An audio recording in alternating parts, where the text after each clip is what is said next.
utusan Maulana Muhammad adalah seorang Rasul, karena mereka melihat bahwa yang mereka nilai adalah Nabi Muhammad yang mereka urus. Kecilnya tahu, digendong-gendong, ditimang-timang, disayang-sayang, tahu-tahu mereka diberikan peringatan oleh Rasulullah. Tidak lain, peringatan yang mana Nabi kita Muhammad dapat itu adalah peringatan dari Allah Subhanahu, tapi mereka tidak menerima. Mereka bilang, ya Rasul, wahai Muhammad, engkau ini baru anak kemarin, mau ajarin kita yang tua-tua, ya, anak baru ingusan mau ngajarin bab Tuhan, sehingga mereka itu gengsi. Nah ini hati-hati, yang menjatuhkan orang adalah gengsi. Yang menjatuhkan derajat seseorang adalah sombong. Jangan pernah gengsi, jangan pernah sombong. Maka Allah melaknat orang yang gengsi dan sombong. Bahkan Allah mengabadikannya dengan ucapan apa? Tabbat yada abi lahabin wa ma aghna anhu maluhu wa ma kasab sayasla naran la ilaha wa mar'atuhu hamalat al-hatab fi jilha. Bayangkan bagaimana Allah mengabadikan orang yang sombong, orang yang gengsi, ya, di dalam Quran sampai ini hari bisa kita baca. Abu Lahab bukan dia nggak beriman sebetulnya sama Rasulullah Nabi Muhammad.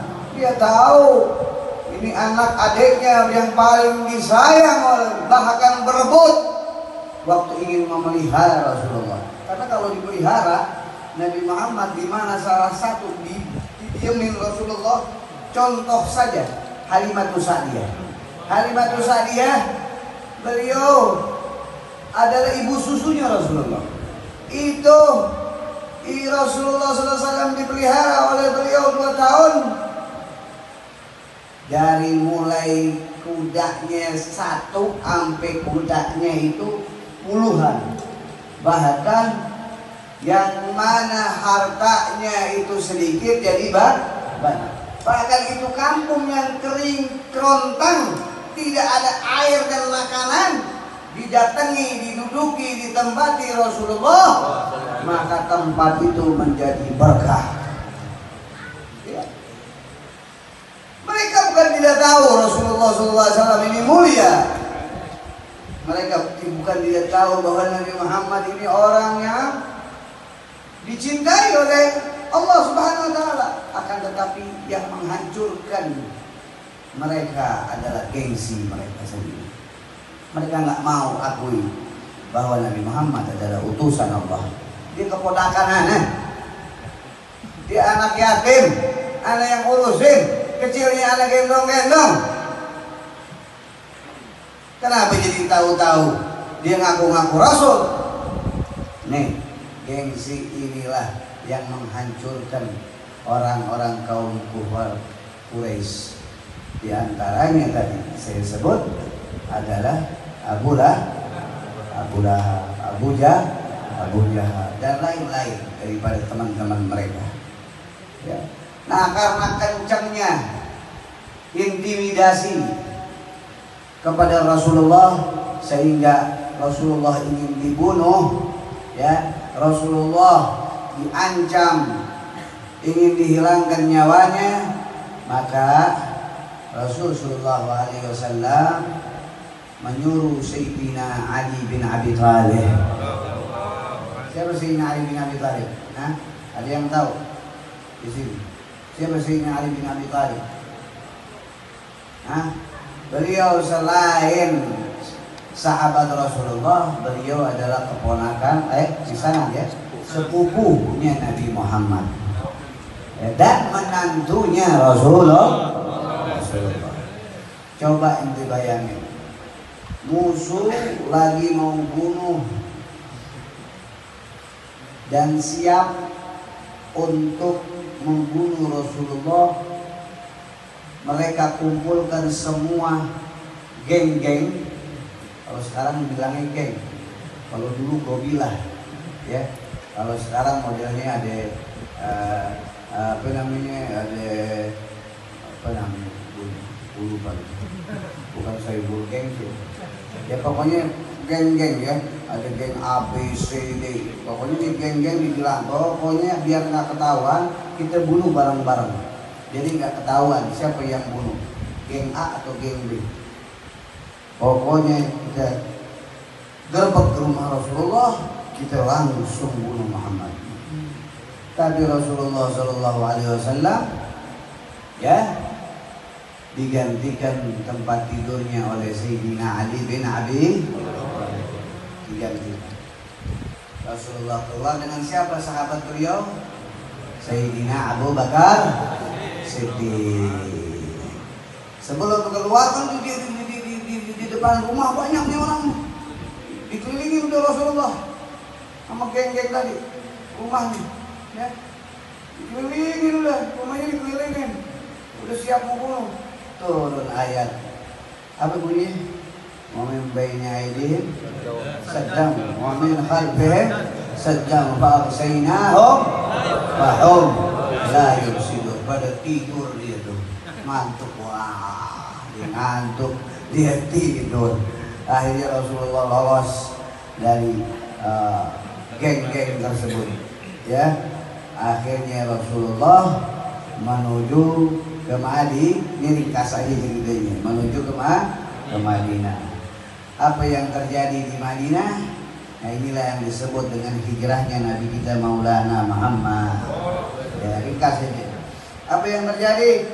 Itu orang ahli Madinah nungguin Rasulullah bukan sehari dua hari, ya berminggu-minggu, karena perjalanannya jauh dari Madinah. Sedangkan Rasulullah pakai onta dan dikejar-kejar, nggak puas di geng-geng.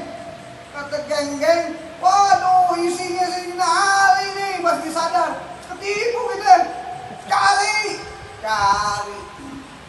dicari. Itu orang yang di Madinah semua orang yang udah sayang sama Nabi Muhammad, udah cinta. Ada yang dia naik ke atas bukit, dia lihat Rasulullah. Gimana Rasulullah? Udah datang belum? Dia tunggu nggak mau pulang ke rumah ini. Nggak mau pulang, berhari-hari di gunung. Kita baru sejam 2 jam lagi kita pulang. Di sini sejam 2 jam udah ngangap pulang. Udah pikirannya Indomie di otaknya. Ini orang nungguin Rasulullah berminggu-minggu di bukit. Bahkan dia ada yang naik apa? Ada yang naik pohon kurma. Dia naik, gak mau turun sebelum datang dan lihat Nabi besar Maulana Muhammad. Lihat, coba ini nungguin Habib Hasan sampai naik ke sono, gak ada menara, gak ada kayaknya. Naik ke menara, walhasil boro-boro naik ke menara. Nungguin kita, bawa sejam 2 jam. Ya habis kelamaan nih, sahabatnya begitu katanya. Kalau lagi di Arab nih sejam udah di luar, marhaban, kan itu udah berdiri itu semua. Nah habis di mana? Masih jauh, gerutu. Gila loh. Dan ini berminggu-minggu di atas pohon kelapa, di atas pohon korma, dia nungguin kekasihnya Maulana Muhammad. Oh, coba.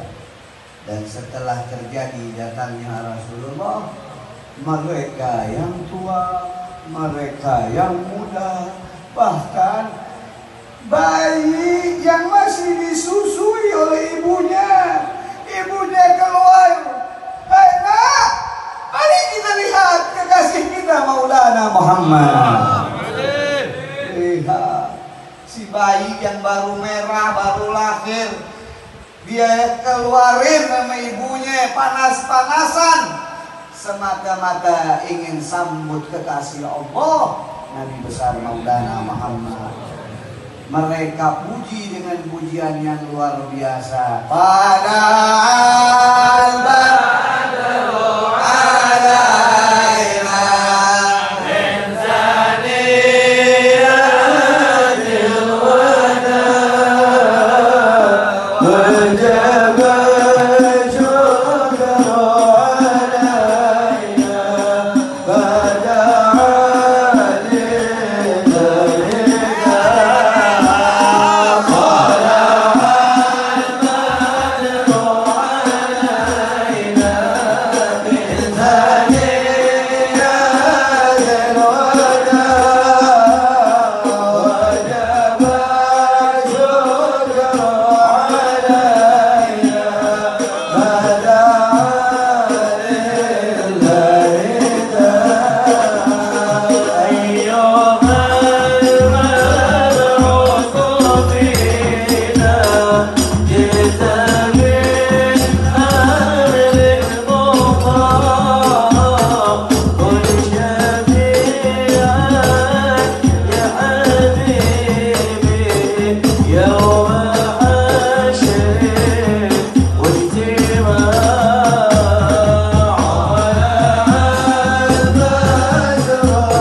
Rasulullah SAW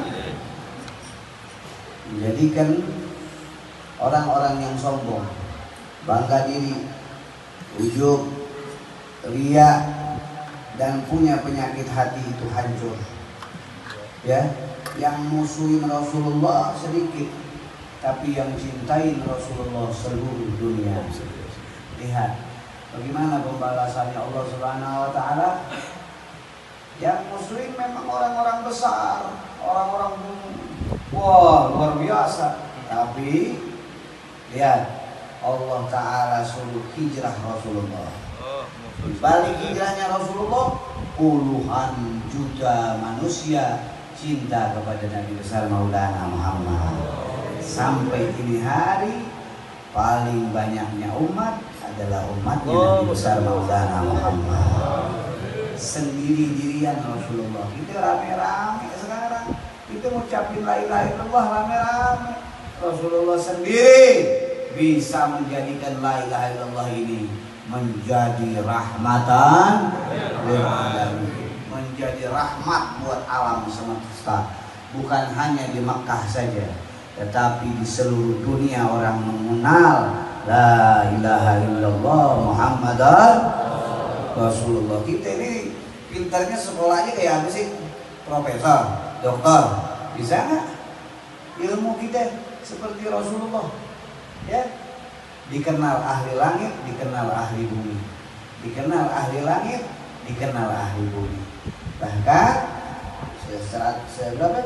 1444 Hijriah, sudah 1444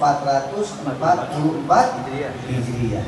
Agama ini masih tetap agama yang mana kita cintai di dalam hati kita, sebagaimana abah kita, ayah kita, bujit kita. Oleh karena itu, kalau kita nggak mau hancur, jangan ada di dalam hati kita seperti Abu Lahab, Abu Jahal yang punya gengsi, yang punya sombong, yang punya bangga diri, yang punya ujub, yang punya riya, yang punya hasud. Tinggalin, karena dia tidak akan abadi. Maka yang abadi adalah hati yang memiliki Nabi besar Maulana Muhammad.